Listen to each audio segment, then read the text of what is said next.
반짝반짝 빛나는 책무님 922일 차를 시작하겠습니다. 네, 922일 차고요. 159페이지예요. 밑에서 6번째 줄입니다. 네. 네. 우리 앞에는 정글이 펼쳐져 있었습니다. 서로 잡아먹고 잡아먹히는 경쟁, 말만 번지르한 구매 권유, 강매자들, 과로, 막심한 소비자 거부감이 있었고 성공 여부는 저 밖에 있는 것에 달려 있었습니다. 이 힘든 일에서 성공할 가능성이라고는 보이지 않았습니다. 그렇지만 저에게 일어난 일은 정확히 그 반대였습니다. 사실 저는 조직 전체에서 누구보다도 많은 돈을 벌었습니다. 저는 제 할당량을 다 채우고도 정오까지는 일이 끝나 다음 직장으로 출근했고, 거기서는 극장 관리하는 일을 했습니다. 그리고 극장 일이 끝나면 세 번째 직장으로 출근했습니다. 이렇게 할 수 있었던 비결은 무엇이었을까요? 저는 방문 판매원들이 모두 똑같아 보인다는 점을 알았습니다. 양복과 와이셔츠, 넥타이를 착용했고 서류 가방을 드는 사람도 아주 많았습니다. 이들이 초인종을 누르면 집주인은 벨 누른 사람이 방문 판매원이란 사실을 확실하게 알아챘습니다. 그러면 이 가망 고객들은 창문 밖으로 머리를 내밀고 필요한 거 없습니다. 관심 없어요. 라고 말했습니다. 저는 방문 판매원들이 풍기는 이미지에 진실성이 없다는 점을 깨달았습니다. 제가 할 일은 정확히 그 반대였습니다. 약간 지저분한 작업복과 파란 일꾼 셔츠를 입었습니다. 허리띠에는 드라이버와 망치를 걸어 늘어뜨렸습니다. 얼굴도 약간 지저분했습니다. 머리카락도 약간 헝클어져 있었습니다. 15cm 자와 연필이 셔츠 주머니에서 삐져져 나와 있었습니다. 서류 가방 대신 연장통이나 도시락통을 들고 다녔습니다. 한마디로 블루칼라 노동자의 이미지였습니다. 블루칼라 노동자들은 보수적인 미국 사람들의 마음속에서 진실성 있고 위협적이지 않은 이미지를 갖고 있습니다. 그래서 예상한 대로 다른 판매원들은 단 한 집도 들어가 보지 못한 구역에서 저에게는 문이 자동으로 열리곤 했습니다. 저는 모든 집에 들어갔습니다. 저는 사람들에게 이렇게 말했습니다. 근처에서 다른 건으로 일하다가 남은 좋은 자재들이 좀 있습니다. 댁에서 지붕 널들이 떨어지려는 게 보였는데요. 제게 남은 지붕 자재가 있으니 원하시면 지붕에 붙여드리겠습니다. 그러니까 진실성으로 다가서신 말. 딴 사람들이 일거리가 없을 때 세 가지나 있었다잖아요. 그렇죠? 진실성. 그다음에 그 사람들한테 맞게끔 내 외모도 하고 바꿨다는 거예요. 그렇죠? 그래서 그들은 확실히 지붕 전체를 새로 할 필요가 없었고 저는 확실히 판매원이 아니었습니다. 그래서 방어 자세는 거두어지고 함께 본론에 들어갔습니다. 저는 그들에게 자재값에 인건비만 붙여 청구하겠다고 했습니다. 모두들 아무 이견 없이 동의했습니다. 정직하게 생활비 걸려는 것을 못마땅해 하는 사람은 아무도 없었습니다. 저는 결코 강매 수법을 쓰지 않았습니다. 결코 판촉하거나 왜곡하거나 거짓 약속을 하지 않았습니다. 그리고 결코 사람들에게 서명할 계약서를 내밀고 겁을 주지 않았습니다. 겁을 주네. 일을 절반 마치면 50%를 주고 다 마치면 잔금을 달라고 했습니다. 아무도 이 방식에 대해 불평하지 않았습니다. 당당하게 막 이렇게 딱 하신 것 같아요. 신뢰가 가게. 네. 그래서 몇몇 경우에는 잔금을 지불하지 않으면 일꾼을 보내 지붕 너를 도로 뜯겠다고 말해야 했습니다. 그러면 사람들은 마음을 바꿔 수표에 이상이 없도록 했습니다. 실제로 도로 뜯은 적도 있었습니다. 그러면 제 돈이 축나는데도 불구하고 도로 다 뜯는 것은 그것이 저 자신에 대한 의무였기 때문이었습니다. 대갚아 주려는 것이 아니었습니다. 복수하려는 것이 아니었습니다. 그보다는 그것이 저 자신에 대한 의무였기 때문이었습니다. 우리는 사업에서 이 점이 궁금할 수 있습니다. 우리에게 법적 구속력이 있는 계약서나 소송할 능력이 없는 경우에는 어떻게 수금할 것인가? 답은 이렇습니다. 그것이 고객에게서 수금할 수 있는 유일한 길이라면 그런 고객과는 거래하지 말아야 합니다. 완전 진실성 있게 이제 하셨던 거예요. 일을 하시는 게. 그랬더니 이제 세 아르바이트를 할 수 있는 게 세 가지 직업이 있었더라라는 거죠. 네. 그다음에 6장 다 끝나고요. 7장 나갈게요. 네. 사업 실적을 버려라. 사업 실적을 버리래요. 놓아버림을 하라는 거죠. 그럼 이거 일을 하지 마라고 하지만 우리는 이제 공부한 사람들은 이제 좀 알아들으세요. 사업 실적을 버려라. 놓아버려야 돼요. 내가 원하는 것도 있어요. 그럼 상상해놔요. 그다음 어떻게 해요? 놓아버려야 된다는 거죠. 자, 7장 나갑니다. 165페이지예요. 뭐? 사업 실적을 버리라고? 아마 이렇게 생각할 것입니다. 저도 성공의 목적은 사업 실적을 올리는 데 있다고 생각했습니다. 제 말은 사업 실적의 5%를 버리라는 겁니다. 돈을 많이 벌어 이익을 공유하고 싶으면 사업 실적의 5%를 버리는 것을 규칙으로 삼아야 합니다. 이 5%를 정하는 방법은 제가 오랜 경험으로 알게 된 원칙에 근거합니다. 즉, 우리를 애먹이는 문제와 골칫거리의 95%는 고객의 5%에게서 나옵니다. 마지막 한 푼까지 탐하다가 시간, 에너지, 이미지, 보소, 변호보험료, 종업원 이직, 부부간 불화, 곤두선 신병, 배탈, 괴양 같은 것으로 큰 대가를 치르는 법입니다. 괴양 같은 거. 그렇죠? 그러니까 마지막 한 푼까지 탐하다가 시간이나 에너지, 이미지, 고소, 뭐 변호 보험료, 뭐 여러 가지 곤두선 신경, 배탈, 괴양 같은 것으로 큰 대가를 치르는 법입니다. 그래서 우리는 죽도록 괴롭히는 것은 마지막 5원입니다. 95원까지는 쉽습니다. 우리로 하여금 그 모든 대가를 치르게 하는 것은 마지막 5원입니다. 이 골치 아픈 5%를 포기하면 어떻게 될까요? 수입이 2배가 됩니다. 저는 옛날에는 끝까지 제가 뭔가를 권했어요. 그럼 안 해요. 그러면 끝까지 권하지 안 하잖아요. 그럼 기분이 되게 나빴었거든요. 기분이 나쁘잖아요. 내가 뭔가를 막 좋아서 권했어. 근데 기분이 이제 오케이를 안 하잖아요. 그럼 기분이 나빴어요. 근데 요새는 어제도 누군가 미팅을 해달라고 해서 미팅을 했어요. 근데 끝에 이렇게 뭔가 이렇게 좀 설득을 했어요. 이게 되게 중요한 거다. 인생에 팔자가 바뀌는 거죠. 운명이 바뀌는 거예요. 숙명적인 삶에서 운명이 바뀌는 것이 이 깨달음 시크릿이란 말이에요. 그래서 얘기를 했어요. 그래서 중간에 그냥 울컥울컥 이제 눈물도 나시든가 봐요. 뭔가 이제 자기 얘기에 딱 맞아 떨어지는 거 있을 때는 딱 울컥하는 거예요.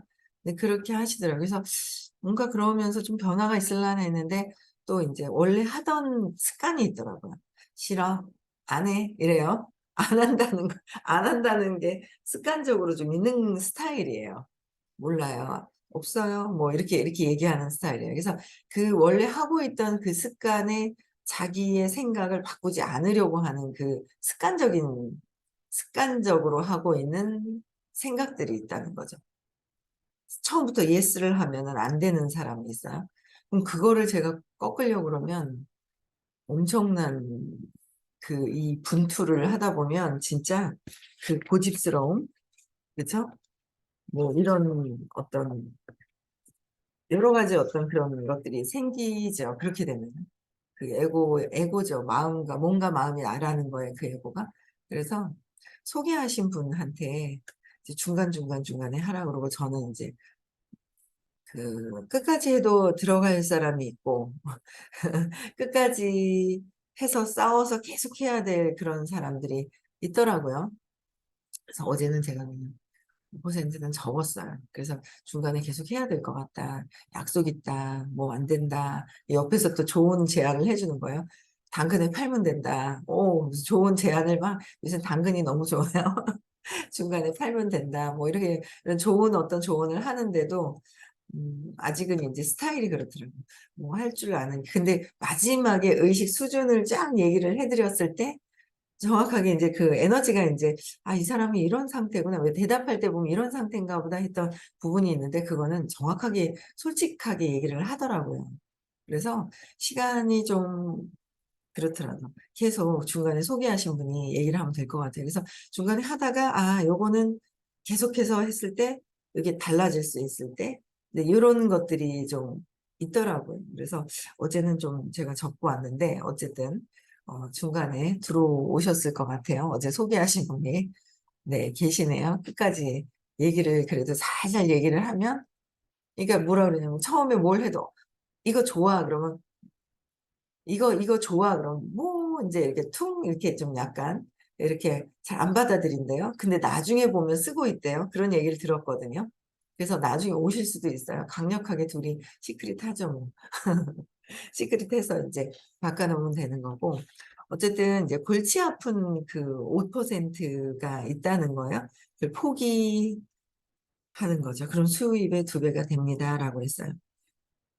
그래서 제 마음속에서 끝까지 뭔가 이러면서 이제 내가 어떻게 나한테 내가 이렇게 얘기하는데 내 이야기를 안 듣는단 말이야? 이런 마음으로 끝까지 가면 제가 더 힘들고 피곤한 게 있잖아요.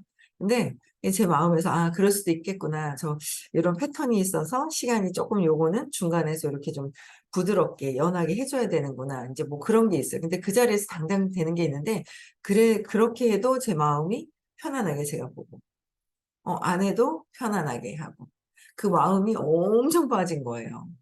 안 그랬으면 불편하죠. 근데 되게 편안해지는 거 아마 그런 분들도 되게 많을 거예요. 원하는 거에서 안 했을 때 그 욕망이 빠지기 때문에 끝까지 해야 되는 거야. 내 말대로 바라는 마음이 조금 빠지는 상태? 그런 상태 되게 좋더라고요. 그래서 점점 이제 바뀌어가는 것 같아요. 상대가 어떻게 하든, 그죠? 네. 또 볼게요. 5번째 줄에 저는 이 원칙을 오래전에 알게 되었습니다. 의료계에서 이 원칙은 의료보장 제도와 관련됩니다. 제가 오랜 경험으로 알게 된 사실은 이 제도에서는 절차가 대단히 번거로워 승인 서식, 후속 서식, 기타 주기적 서식을 끝도 없이 요구한다는 점이었습니다. 게다가 우리 의사들은 제가 보기에는 의사와 환자 사이의 비밀에 해당되는 것을 누설해야 했습니다. 진단 내용만 아니라 환자의 사생활까지 시시콜콜이 밝혀야 보험 청구 내역이 타당함을 보여줄 수 있었습니다. 그런 뒤에도 지급받기까지는 대단히 지체되었습니다. 치료 방법을 놓고 타당성이나 지속기간, 기타 온갖 것을 따지는 내용의 시선을 받기도 했습니다. 의료보험조사관들도 현장에 나타났습니다. 유감스럽지만 그럴 필요가 있었습니다. 보험 사기 사건이 종종 머리 기사로 떴으니까요. 썩은 사과 몇 개가 사과 상자 전체를 오염시키기 마련입니다. 그러니까 사과 몇 개가 전체를 오염시키듯이 그 뒤에 5%를 그냥 포기하고 수입의 2배가 됩니다. 제가 이제 수입의 2배가 됩니다라고 해서 이걸 읽어보니까 그것도 생각이 나요. 우리가 신념이 있잖아요. 신념을 우리는 쥐고 있는 거예요. 그거를 마지막 있죠. 막 찾다 막 그 5% 마지막 쬐끔 남아있는 게 있단 말이에요. 그걸 내려놨을 때 나의 의식은 껑충 뛰는 거고 수입도 의식이 올라가니까 어떻게 해요? 수입도 들어오고. 그 차이가 있는 것 같아요.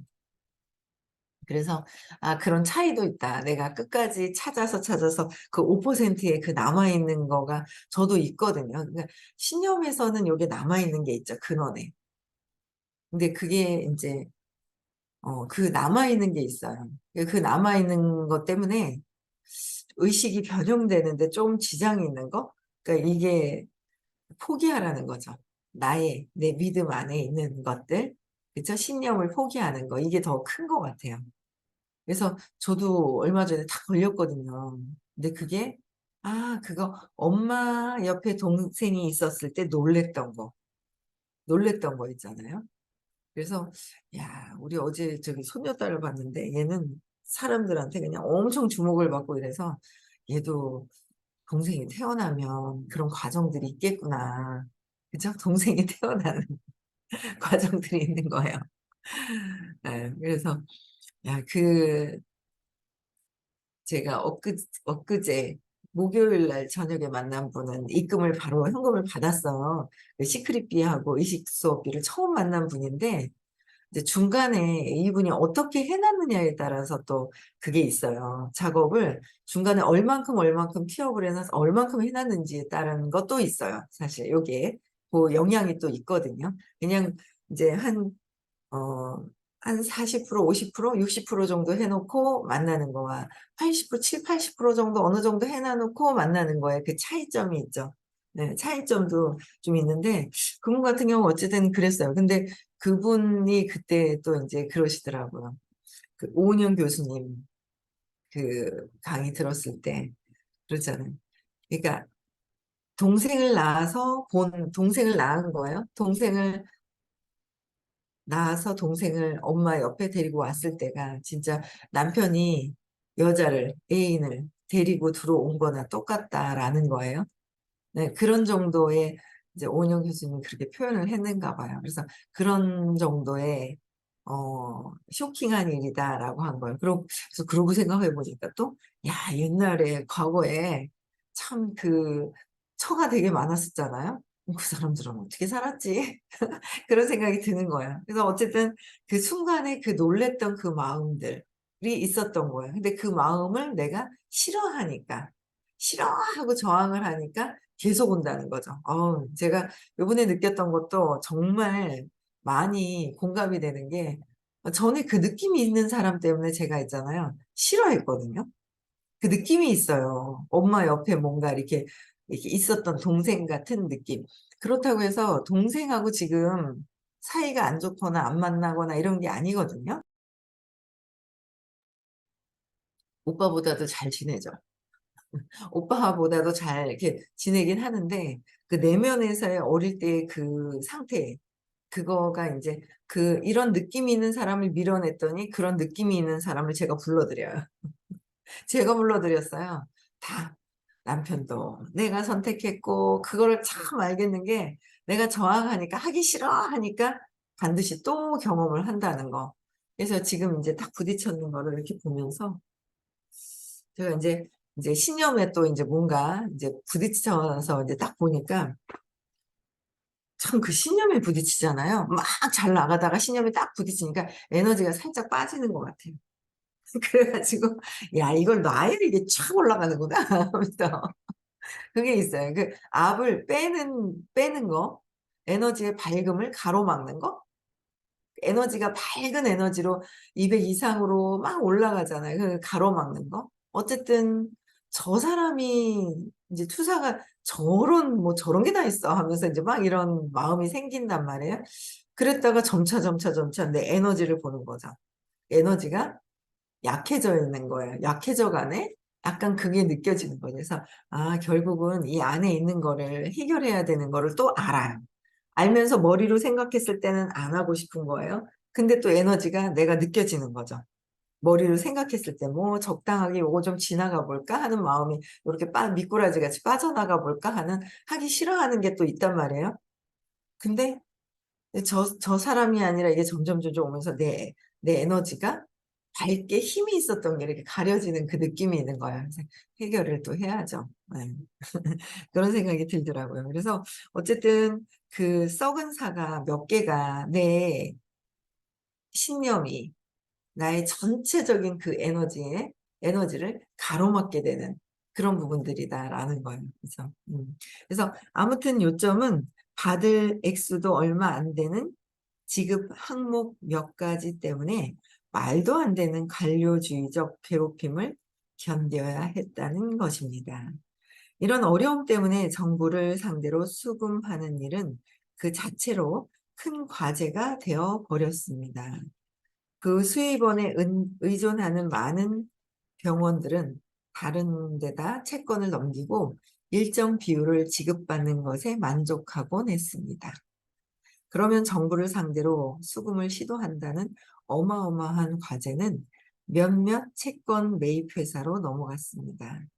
보다시피 이렇게 시간 걸리고 번거롭고 잘못 걸릴 위험도 있고 간접비가 들고 서류 작업이 많고 불필요한 관료주의 절차를 끝없이 견뎌야 하는 일은 에너지만 소모하고 좌절을 줬고 솔직히 말해 상당히 힘들었습니다.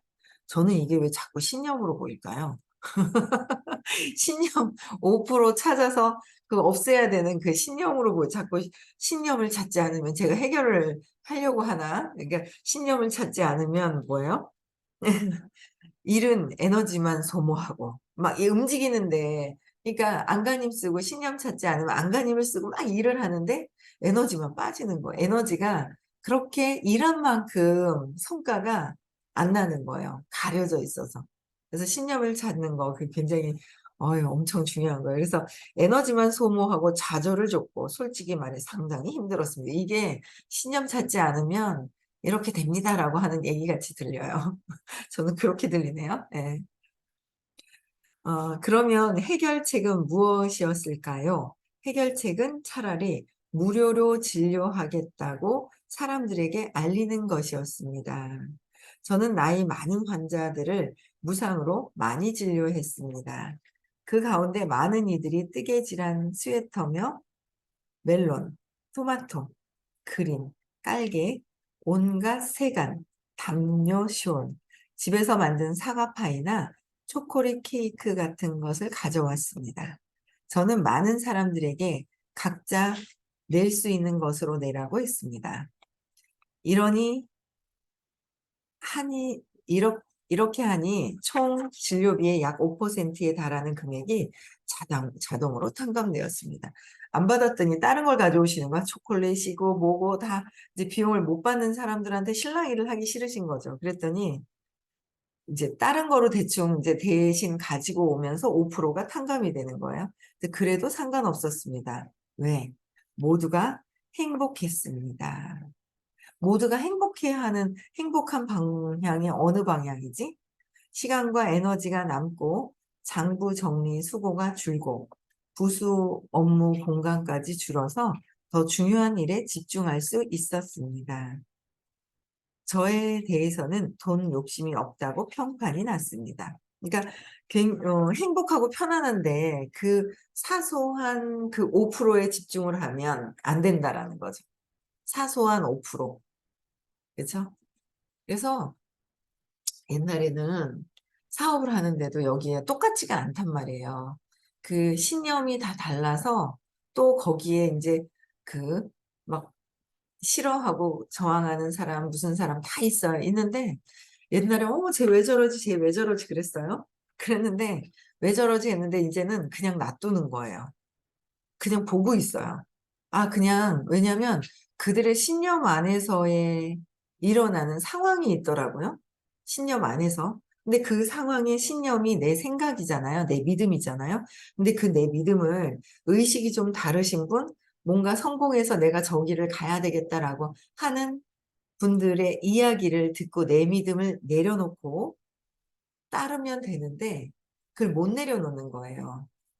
못 내려놓는 사람도 있거든요. 그래서 전들 하루아침에 100% 내려놨으면 저 엄청나게 더 좋아졌겠죠. 근데 모르는 거예요. 안 내려놓은지조차도 모르는 거예요. 내 신념대로 하고 있다라는 거죠. 모르고 있는 거예요. 그래서, 야, 제가 깨달음 시크릿을 가려고 하면서, 야, 이렇게 하셨던 거 지금도 끊임없이 얘기하시는 게 있어요. 끊임없이. 명상을 해야 된다. 잠재의식에 명령하는 것도 다 가르쳐 줬고, 찾는 거고, 느끼게 하고, 뭐 이런 것들을 가르쳐 주셨는데도 내 생각이 있고 내 걸 먼저 할 때는 그걸 따라서 하지 못하게 되는 거죠. 그래서, 근데 그 사람들 따라서 하지 못하는 거에 막 애를 쓰면 내 에너지가 그쪽에 완전히 진짜 그냥 소모가 되는 거죠. 그냥 기진맥진해요. 그래서 그거보다는 지금 당장에 바뀌지 않은 건 5% 이하의 부정적인 에너지가 있는 거죠. 내 생각. 왜? 몸과 마음이 200 이하에 있기 때문에 거기에 딱 몰입이 되어 있는 거예요. 저도 그랬는 거예요. 몰입이 되어 있고, 근데 이제 선생님이 기다려줘야 된다는 거죠. 전에부터 기다려야 된다. 그래서, 이게 5%의 지금 당장 자기 생각에 빠져 있는 사람들한테 집중하는 것이 아니라 잘 되고 따라오는 사람들한테 집중을 하는 거죠. 그리고 나는 잘 되는데 집중을 하고, 그 다음에는 어떻게 해요? 시간을 기다려줘야 되는 거. 쟤 왜 저래? 하는 게 아니라, 비난하고 앉아. 그 5%를 비난을 했단 말이에요. 예전에는. 비난을 했어요. 그러니까 비난하는 게 내 생각과 저 사람 생각이 다르니까 쟤 왜 저래 하고 비난을 했었는데 지금 비난하는 게 아니라 그냥 기다려야 되는구나. 기다려줘야 된다는 거죠. 네. 그래서 그러다 보니까 이제 그런 5%도 이제 다르게 했던 거예요. 그때 이제 호키즈 박사님은 그때 돈 욕심도 없다는 평판에 그죠. 그 성공하기에 충분했었다. 달라지셨다는 거예요. 그쵸? 그래서, 대단하세요. 제가 한때 살았던 작은 동네에서 가장 성공한 정비공 프리츠는 맨날 자기 아내와 다른 사람들로부터 거저준다고 비난을 받았습니다. 다들 그가 너무 적게 청구한다고 불평했습니다. 제가 어느 카센터에 가면 무슨 부품을 다 교체해야 하니 200달러는 들 것이라고 할 때가 아주 많았습니다. 그런데 프리츠에게 차를 가져가면 그는 강한 독일식 억양으로 그 부분을 완전히 반대로 구부리고 틈을 바짝 조일 거니까 2달러 80센트 들겠습니다.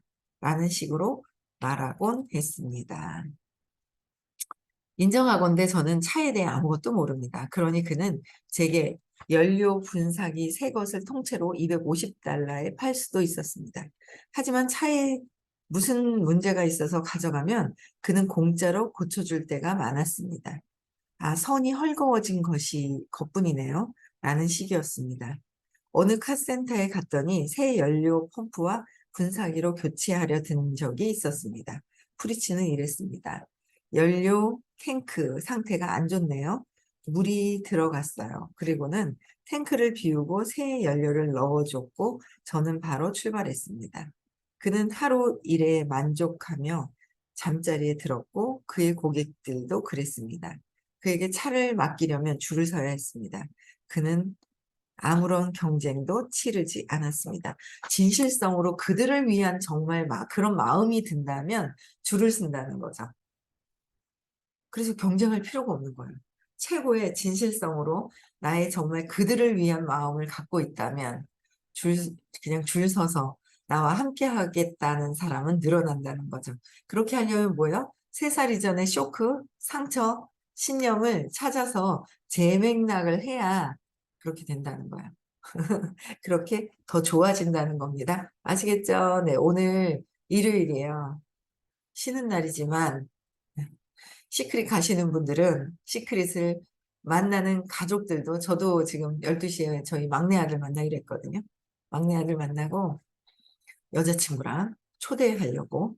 그래서 그 옆에 어디로 식당으로 갈 거냐면 우리 시크릿 건물 주인이신 분 옆에 그쪽 식당으로 갈 거예요. 끝나면 제가 그 다음 코스는 저 시크릿 건물이 깨달음 시크릿을 통해서 얻어진 것을 보여주려고요. 눈에 코스로 겉에서 보고 그 건물에 그냥 이렇게 층이 안에만 이렇게 올라갔다 내려올 때 그 느낌. 우리 저기 시크릿 주인님께서 집도 혹시 필요하시면 알려주신다는데 나중에 상태를 보고 다 내주시는 거예요. 다 봐라. 보고 도움될 수 있으면 도움을 받으세요라고 얘기를 하시는데 하여튼 마음 자체도 감사하고요. 그래서 여러분들도 오늘 이제 가족들 만나도 가족들도 마찬가지잖아요. 음, 함께하면 너무 좋은 그런 이런 상황인데 그 상황을 인정하고 그냥 받아들이기보다는 최선을 다해서 끝까지 초대하시는 거 너무 너무 중요할 것 같습니다. 그래서 저는 여자친구랑 저희 막내 아들을 초대하려고 오늘 또 합니다. 예. 그래서 여러분들도요 끝까지 초대하시고요. 오늘 그냥 가만히 계시지 말고요. 누군가는 만나세요. 예. 빛과 빛이 만나면 더 밝아집니다. 네. 그래서 오늘도 초대하는 하루 되시고요. 즐겁게 쉬시지만 말고, 네. 내일 6시에 다시 만나 뵙겠습니다.